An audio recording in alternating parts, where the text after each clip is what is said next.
Hello, welcome to theCUBE's coverage here in San Francisco for RSAC 2025. I'm John Furrier, host of theCUBE. Dave Valante's in flight, he'll be here in a few hours. We have 4 days of wall-to-wall coverage. This is our 9th year live broadcasting here at RSA. We're now in Broadcast Alley. This is the industry show for the security industry on the business technology as it has amazing opportunities with generative AI, among other things. It's at a critical inflection point. We'll have all the coverage for you here on the analyst setup and analyst angle session. John Oltsik, principal research analyst at theCUBE Research. And again, we've got our whole team here, team coverage, SiliconANGLE.com, theCUBE, and theCUBE Research, all out scouring, getting all the data and sharing that with you. Of course, the NYSE Wired community is here as well. Brian Bauman, the founder, is out and about. And the New York Stock Exchange rang the opening bell from San Francisco. John Oltsik, great to have you on. Thanks for coming and thanks for being on the team. You're a veteran, well-known industry legend, influencer in the security. What year is this for you on RSA? This is my 20th. So almost a third of my life I've been visiting RSA. Here, it was in San Jose one year, but yes, 20th. Well, it's great to have you on the team and your perspective and your experience, because you're seeing the security industry really be, to me, the canary in the coal mine of generative AI, because they don't suffer fools in this community, and it's one mission, one community. That's the theme of RSA. Security practitioners are hardcore on resilience. They're hardcore on the battles that they fight every day to secure their enterprises. And they're not going to fall for the shiny new toy. However, that being said, there are a lot of new toys coming, and there's some market dynamics playing out with some of the automation, because security is a data opportunity. And so this is really an interesting year. I want to get your thoughts, first of all, one, on that whole concept of how security folks think about AI, one, and two, why now is a critical inflection point for them? Yeah, it's a great question, John, and I had this conversation with some CISOs, and we've kind of seen this movie before. So when iPods came into the enterprise, when wireless access points came into the enterprise, of course when shadow IT came into the enterprise, it was a new business-driven initiative that security had to deal with.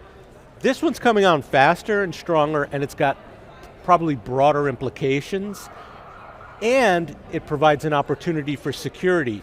So while certainly there'll be a lot of hype here at RSA, it's really worth paying attention to, because we really need to be prepared on what's going on, not only in security, but in the business at large. I was watching our threads internally at the CUBE research team going through the prep for this week, and I know you guys worked tirelessly on squinting through the trends, looking at all the data.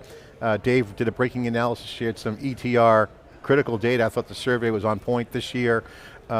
A serious change in spending patterns, a change in mindset with the geopolitical situation.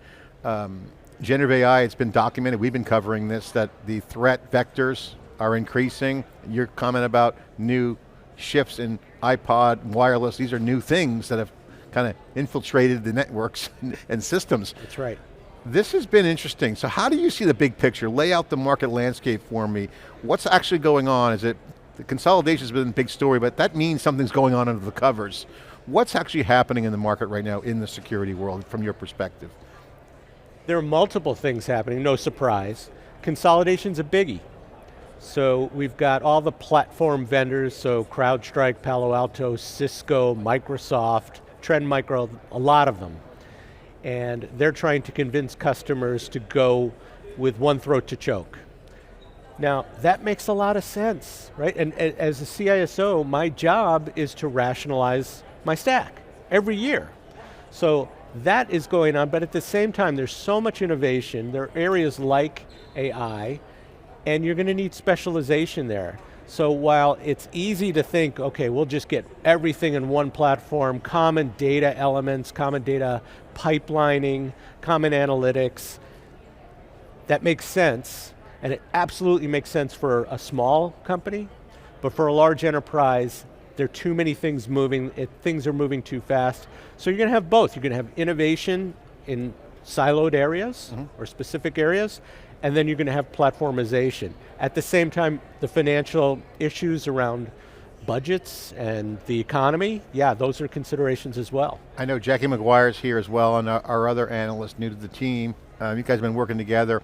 Are there notable focus areas that you're seeing, some that people are talking about here in the hallways early on as identity security, AI and cyber's impact, critical infrastructure, the networks themselves. Are there areas that you see that you're spending more time on looking at? What's the focus? What are some of the focus areas that you are paying attention to? Well, you mentioned identity, and this goes back, this has to be 15 years ago, John, when maybe your first RSA, the thought was there are two new perimeters, identity and data, because everything else in the middle was in flow with, first it was software-defined networking, and then it was cloud, et cetera, et cetera. That's still true. Now, identity is one of those areas that's owned by everybody, but owned by no one. And so making changes there has been difficult. The difference now is that the infrastructure's there. It's there in browsers, it's there in endpoints, it's there in mobile, and the infrastructure is really based on something called FIDO, the FIDO 2 specification. It's there, Microsoft is making a big push. It's taking off in the consumer industry where you're supporting millions and millions of customers. And so the notion that we'll get rid of passwords is finally, I have to qualify this, it's more real than in the past, because it's one of those themes that we've been talking about forever. It's more real today than in the past. So that's one of the areas I'm looking at. I love that passwordless area. I saw your post on that, and I think that's right. I think people would prefer better password management, not just some tool, but like you're seeing multifunction authentication and biometrics. We all have our MacBooks or machines where you type in or use your bio. So I think that's a hot area. I want to get your thoughts on something that you wrote. You said, has anyone noticed network securities has a big comeback? Yeah. Did it ever leave the building? I mean, talk about the impact of network, because we used to talk for years that network's the last area that kind of because it's so hardcore, right? It's like, but now that's where the footprints are. That's where packets are moving from point A to around the network. So that's right. Lateral movement, whatever you want to talk about. The network, is it a comeback or has it finally arrived? Or did it ever leave? Yeah, that's a good question. So I do think it never disappeared, but it left the mainstream of conversation and security with the onset of EDR. Now, there's a tremendous amount of telemetry that you can garner from endpoints, of course. But the bad guys know that, so they can circumvent that. They can disable EDR. There are lots of devices that don't have EDR agents on them, and so they attack those devices. But the saying goes, and it's been 20 years I've been here, people have been saying this, the network doesn't lie. Yeah. So if you see packets going between two devices that never talk to each other, there's probably something wrong. And so the network and network security is making a comeback, but it never really left. If you talk to a practitioner, it never really left. Yeah. It's interesting, I was in Seattle 2 years ago when Microsoft announced Copilot, just happened to be up there meeting some AWS executives for some private one-on-one briefings, and so I was at the Westin, which is the hotel there. Microsoft just had their event there, and I'm at the bar area having a little bit of a bite. No one knew who I was, and I hear the chatter, a bunch of security people were there. Not CISO, we're talking about in the trenches, frontline folks. And I'm just a hole in the wall there, just like, hey, just sitting here, minding my own. What's this Copilot thing? I asked the rhetorical question. Oh my God, you thought it was a shitstorm. They just went off. We disabled that, that's bullshit. They were because it was forced down their throat. So okay, the first thing they do is they just disabled it. You mentioned disabling EDR. So now, fast forward to today, I had posted a tweet, and I want to get your reaction on this, is that, and folks that I've been talking to, they're disabling Gen AI by just shutting it down and having a resilience bar like any other app. That's one thing I hear. But agents in areas where they can automate is working. So there's a practical approach to AI and security that is not in the consumer side. So you start to see, there's no one's rejecting agents if they're motivated, is what I'm hearing. But Gen AI as a feature, the bar is really high. Mm-hmm. Not a lot in production going on with Gen AI. What's your thoughts on that? Do you agree? Are you hearing the same thing? Is it just the makeup of the psychology of a practitioner? What's your thoughts? It is kind of the makeup of a practitioner. Security people are paid to be skeptical. They're paid to break things. And the culture of security is long, there's a long history there. However, this is happening fast, and what are we, as security professionals, what are we there to do? We're there to protect the business. The business is going full blazes on AI because of the business benefits. So the CISO can't be Dr. No. Okay, so if that's the case, not only do they have to accommodate the business, but they absolutely should be seeing how this can help them. What I heard from some CISOs recently was, look, why wait around for the vendors to catch up with the feature sets that you want that may be customized to your organization, to your industry, when you have this opportunity to innovate yourself. Now, that assumes you have the knowledge and the skill sets and the resources to do that. Large enterprises that we typically deal with do. And so I think the new mindset is absolutely move with, and I'm going to use this in blogs and stuff, it's excited, cautious optimism. Yeah. Yeah. Be excited about the opportunity, be cautious about the risks, but be optimistic about the future because it's coming, and we know that. And confidence is what they're going for. I need to have full confidence. This is bulletproof. That's the nirvana, the confidence. Well, bulletproof. Well, bulletproof. I don't know about that, but a little bit hyperbole. But confidence, absolutely, and you have to, and you should, and that's really your job, is to confidently support the business while you're mitigating risk. I want to get your thoughts on a thesis I put out there, a little bit over the top, and so for the folks watching in security business, it's my haymaker, but I'm going to put it out there. I said there's a big security re-platforming movement going on. We're in an era of re-platforming security. I think Dave said this about over 10 years ago to Pat Gelsinger, asking the question, is security a do-over? And he said, absolutely it's a do-over, but it's hard to do over. So the question is, do you see a re-platforming going on? Are we in a re-platforming era? And if so, what does that look like? You mean specifically in terms of security? Security in general. Is it a big movement now? Is it legit, or is it just a few companies doing it, or is it something that most people are actually considering, given the scale and accelerated change we're seeing? Yeah, I would agree. We were absolutely in a re-platforming. And the way I've characterized it over the last few years is everything's in play. There's innovation in every layer of the security stack.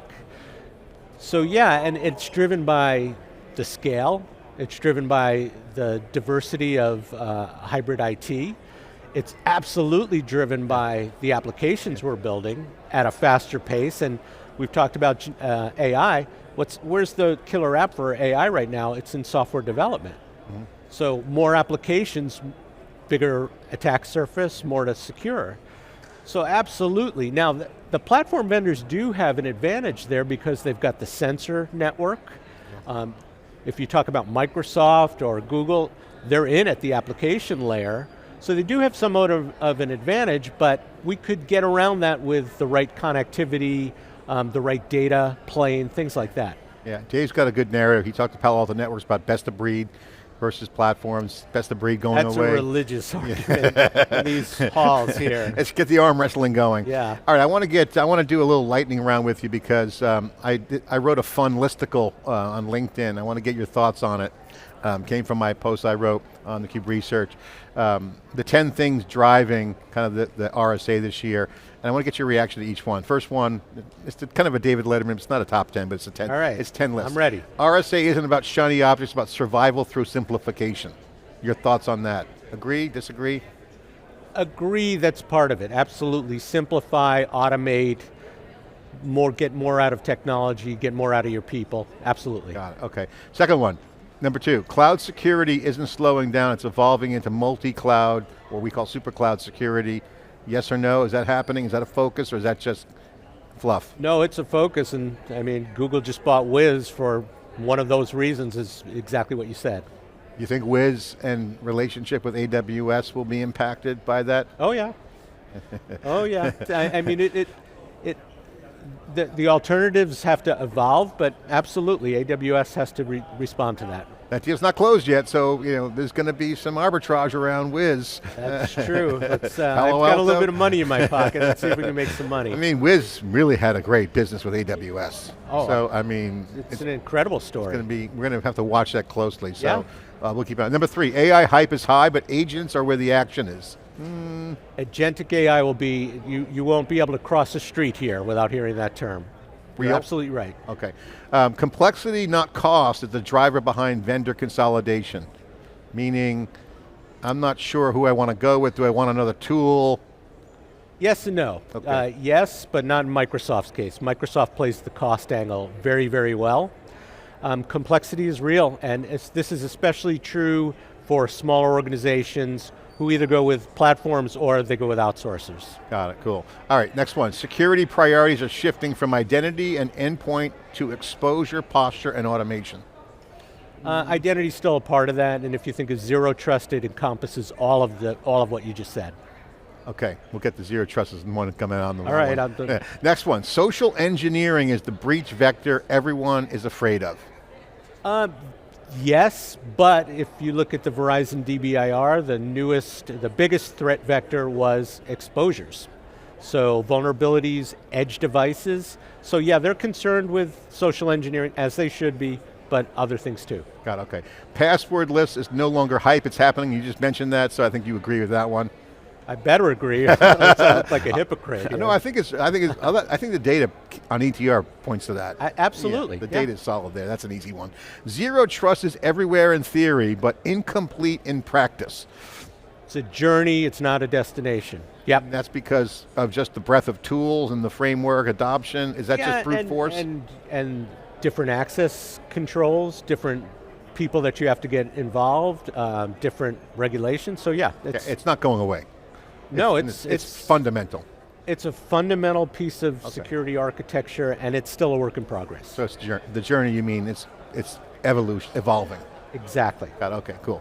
All right, CISOs aren't shopping for new tools, they're replatforming. We kind of talked about that already, but they probably are shopping for tools. They're always shopping for tools, but yeah, again, it's about risk mitigation.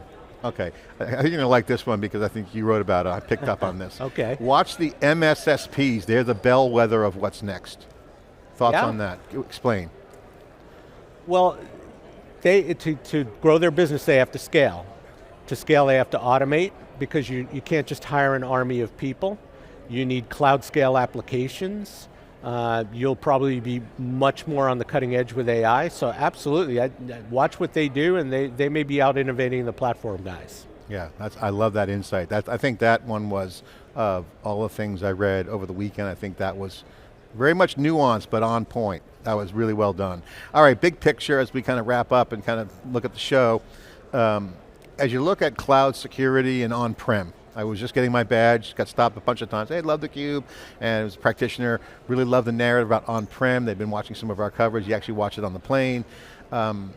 Clearly an on-premises situation going on with AI, because that's what the data is. Cloud isn't going away. So the cloud security, on-prem. I mean, if it's cloud operations, it's basically multi-cloud, because what's a prem? It's just a cloud on-prem. Right. So what's your thoughts on security vis-a-vis cloud security and on-prem security? Is it hybrid cloud? What are some of the things? Can you share your thoughts on kind of what's happening in that area? The cloud's the backbone. That's where all the data has to go. But I think you have to think of a distributed infrastructure. So kind of, why do we have all these different tools, John? Why do we have data security posture management and identity security posture management? Because there are finite risks there. If we're big enough, we might have specialists who can just look at that. So it's kind of a push-pull thing. This is an enterprise issue, not a smaller organization issue, but yeah, I think it's front and center. It's front and center, absolutely. All right, well, one of the things, I mean, I love this market. I got to tell you, it's super exciting, it's very dynamic. I mean, it's the consequences can be quantified. When you get in those situations, there's no BS, there's a really thin road. You can't really, there's a lot of BS, but like when you're rolling out stuff, the stakes are high. Oh yeah. So I have to ask you, if you look at Gen AI, what does your instinct tell you as a veteran over 20 years at this show, but in the industry, as Gen AI comes out, you'll start to see it like an application. We hear that a lot. It's just another app. That's kind of off the cuff, kind of haymaker I've heard from many CISOs, including JP Morgan Chase, by the way. So they have a high bar of resilience, but it's coming. They know it's coming. What do you think the impact will be, just generationally? I mean, look at the previous scar tissue and the grinding, red team, blue team, now you got purple teams. The infiltration of the security team's evolution and their position in an enterprise is so fundamental. Yes. What does Gen AI do for them? Is it really going to turn the gas up on productivity? Is it going to be an actual agent-based system? What is your vibe? What is your take on this? Because it's kind of like you kind of have to use experience, kind of squint through, like how do you get through the fog and like what happens next? What's your vision and what your focus on there? Yeah, it's a great question, and every CISO should be researching that, asking their people to research that, because as you say, it's coming. The most likely thing in my mind is that a lot of the pedestrian work gets outsourced to AI agents. So if you think of like the Security Operations Center, the level 1 analyst whose job is to look at alerts and triage alerts and then escalate things, that job gets outsourced to AI. But you're going to need to write the rule sets, you're going to need to fine tune the models, so you're going to need those skills as well. And you're going to need, as a CISO, you need to sharpen your skills accordingly. So I'm not sure I'm answering your question, but in general, this industry in 5 years will be completely different. The skill sets will be different. They're not going away. Some of the maybe basic skills will get outsourced to AI agents. Is there a comparable, if any, that you could even compare scope in terms of change? Is there a moment in time in the security industry where this came out and changed the game? Is there, that looks kind of like now, but maybe it's obviously bigger now, it seems bigger. Is there anything you can point to say, wait, when that came out, everything changed? Is it cloud? Is there a moment in time in the past that could give us some resemblance of what's happening today?